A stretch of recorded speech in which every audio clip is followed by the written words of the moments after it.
Comme chaque mercredi, on s'attarde sur ce qui fait la une cette semaine en Sarthe. Et pour décrypter l'information de cette semaine, nous avons fait appel à Adrien Blanc de RCF et Jérôme Glaise, rédacteur en chef au Mail Libre. Bonsoir messieurs. Bonsoir. 3 thèmes ont été retenus ce soir, à savoir la manifestation contre la réforme du collège, la fin de l'enquête publique concernant le projet de zone d'épandage autour de Chéré, et puis, si on a un peu de temps, les friches urbaines au Mans. Oui, mais on commence évidemment par cette manifestation. 200 enseignants devant la préfecture ce mardi au Mans, des profs d'allemand surtout, de langue morte. C'est peu pour une réforme qui fait tant de bruit, Jérôme Glaise? Oui, en fait, on comprend plus très bien toutes ces histoires, on a du mal à s'y retrouver. On va dire, ce qu'on sait, c'est que les collégiens français sont pas les meilleurs d'Europe. Qu'il y a visiblement un gros problème de niveau général. C'est quand même ça la question. Et moi, ce qui me surprend beaucoup, mais c'est sur beaucoup de sujets comme ça en France, hein, malheureusement, c'est que je trouve que c'est typiquement le genre de sujet où il devrait y avoir une espèce de recherche de consensus, justement. Parce que les enfants, ils sont ni de droite ni de gauche. Enfin, voilà, c'est les enfants du pays, de l'ensemble de la nation française. Et voilà, donc c'est vrai qu'il y a une espèce de nostalgie de l'époque des humanités, hein, très clairement. Surtout aujourd'hui, où on voit quand même un niveau d'orthographe particulièrement qui est complètement consternant. Il suffit de regarder les réseaux sociaux pour s'en rendre compte.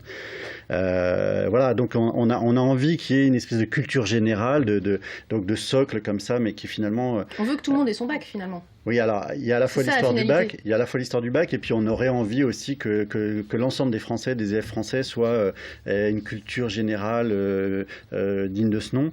Et on voit bien que les enjeux aujourd'hui, c'est plus trop ça. C'est surtout de se dire que d'un côté, il y a des élèves qui réussissent bien, et de l'autre côté, des élèves qui sont vraiment en grand échec, qui sont complètement délaissés au bord de la route. Et la question, c'est ça aujourd'hui, quoi. Et du coup, cette réforme, elle y répond à cette question ou pas, à votre avis? Oui, elle essaye de ménager la chèvre et le chou. Et en fait, elle a mécontenté le principal syndicat, le SNES, qui a emmené avec lui d'autres syndicats. Mais Jérôme, tu parlais de concertation. Il y a le Conseil supérieur de l'éducation qui est censé avoir déminé un peu le terrain. Il y a eu toute une concertation pendant plusieurs mois pour préparer cette réforme. Donc c'est aussi son bébé à ce conseil. Et dans ce conseil, il y avait les syndicats. Donc. Et cette réforme a été votée une première fois en 2013. On n'a pas pris les enseignants par derrière, si j'ose dire. Voilà. C'est un petit peu ça, quoi, quand Mais même. Est-ce que les gens qui manifestent connaissent finalement la réforme?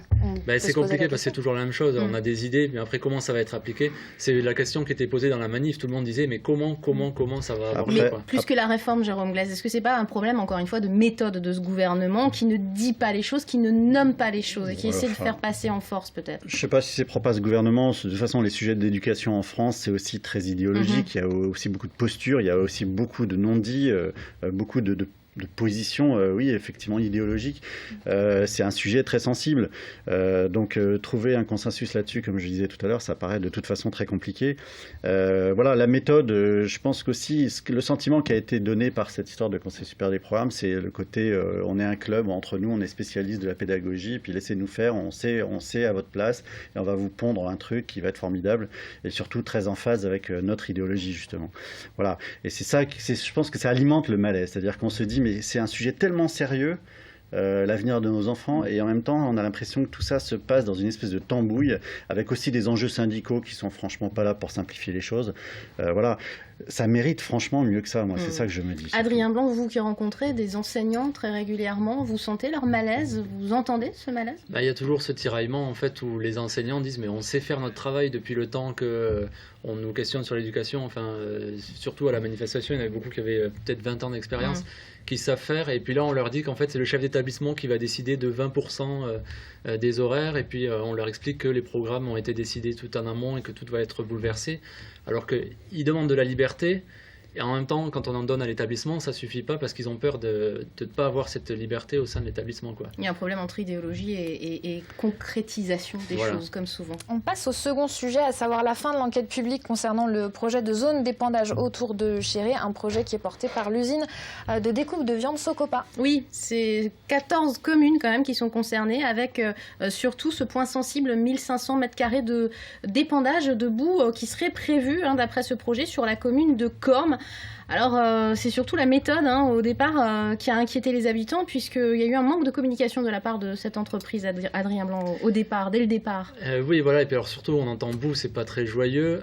Venant d'une usine de transformation de viande, qu'est-ce que c'est que la boue? C'est inquiétant. Voilà, on s'imagine que c'est de la graisse, du sang, des carcasses. C'est un peu comme la ferme des 1000 vaches, on sait pas trop ce que c'est au début, on sait que ça sera des carcasses de vaches qui vont en sortir, donc ça fait peur. Et puis après la concertation, on se dit, mais pourquoi ces déchets vont être épandus? Est-ce que ça va sentir? Est-ce qu'il va y avoir une contamination? Donc c'est normal que les gens s'interrogent, et face à une entreprise qui ne veut pas communiquer, parce qu'après tout, elle a décidé, elle est dans son droit, c'est vrai que c'est difficile. Il y a des enjeux d'emploi et qui sont évidemment très présents, surtout en ce moment. Donc évidemment, on a envie que cette entreprise continue de fonctionner. Et en même temps, elle sait très bien, quand elle s'engage là-dedans, que ça va être la levée de bouclier immédiate. Donc elle ne va pas prendre les devants. Forcément, elle prépare son projet un peu en catimini. Et elle sait de toute façon que la contestation va être là. Et d'ailleurs, c'est le cas, puisqu'il y a une pétition d'à peu près 1000 signatures. Là, il y a l'enquête publique qui s'est terminée lundi. Il y a quand même une centaine de personnes qui ont contribué. Voilà. Donc maintenant, il y a quand même des procédures qui sont légales. Donc ça va suivre son cours. Il y a une enquête publique et maintenant, il y a différentes phases qui sont prévues. Donc le débat, maintenant, il est ouvert. Mais c'est traditionnel que ce type de sujet... c'est le syndrome NIMBY, comme on dit. Pas dans mon jardin, pas à côté de chez moi. Ouais. Mais il y a des agriculteurs qui sont positionnés, je crois, pour recevoir... Oui, parce qu'il faut bien que l'entreprise tourne aussi. Et puis il y a aussi des indemnisations à la clé. Donc voilà, il y a toujours des histoires de gros sous dans ces histoires, évidemment. Il y a un problème qui a été soulevé par la Chambre d'agriculture, notamment sur la loi nitrate. Le projet ne serait pas tout à fait dans les clous. Il y a un levier peut-être de ce côté-là. Tout dépend de ce qu'il y a dans les boues. On sait qu'en général, c'est beaucoup de graisse. Il peut y avoir de l'azote. Il peut y avoir du carbone, enfin des choses qui peuvent polluer le sol ou qui peuvent servir d'engrais comme les nitrates. Donc là, bon, je ne suis pas expert, mais c'est vrai que selon ce qu'il y a dans ces boues, ça peut contaminer le sol. Mais... En tout cas, les résultats du commissaire enquêteur seront rendus en préfecture mi-juin. Marion. On termine avec une question qui se pose. Que faire des friches suite à un fait divers qui est intervenu ce week-end et qui a donc relancé la question? Oui, absolument. L'ancienne clinique Sainte-Croix, quartier gazonfier, qui a connu un début d'incendie. Alors, pas de quoi effrayer la population jusque-là, parce que c'était pas grand-chose. Mais malgré tout, ça a relancé cette polémique. Les riverains sont inquiets des squats dans ce type de friche urbaine. Qu'est-ce qu'on fait concrètement de toutes ces zones désaffectées qui existent au cœur de la ville, Jérôme Glaise? Mais celle-ci pose problème effectivement parce que ça dure, je crois, depuis 2008 cette histoire. Alors c'est sûr que ça a laissé place au pôle santé sud, donc tout le monde s'en réjouit, qu'il y en ait une clinique digne de ce nom aujourd'hui au Mans. Il y en a plusieurs. Mais donc voilà, ça fait effectivement pour les riverains, c'est un gros problème. Qui fait quoi? C'est une propriété privée. La mairie s'arrache les cheveux sur cette histoire-là pour au moins faire démolir ces bâtiments, sans même qu'on sache pour l'instant ce que ça va devenir. Après, ce qu'il faut bien voir, c'est que c'est des dossiers qui sont toujours très compliqués, qui prennent souvent des années et des années. Et il y a eu d'autres cas de friches au Mans qui se sont réglés. On pense à Pexan qui aurait pu mal tourner. Bon, alors évidemment, là, il y a tout le poids du politique qui a joué. L'usine du Raz aussi. L'usine du Raz, il y en a plein d'autres. Voilà, il y a plein d'exemples au Mans comme ça de friches qui ont pu trouver une nouvelle vie. Voilà. Donc celle-ci, peut-être comme les autres, mais c'est vrai que c'est des dossiers juridiquement en plus très compliqué, et pour les riverains, oui, grosse source d'inquiétude parce que ça attire des tas de nuisances. Ouais. Finalement, on ne voit que celles qui ne sont pas réhabilitées et on oublie celles qui ont été réhabilitées. Ceux qui habitent dans le quartier Bellevue ont peut-être vu ces aménagements dans les Hauts-de-Bellevue. Je parlais de l'usine du Raz, ça y est, maintenant il y a ce projet immobilier.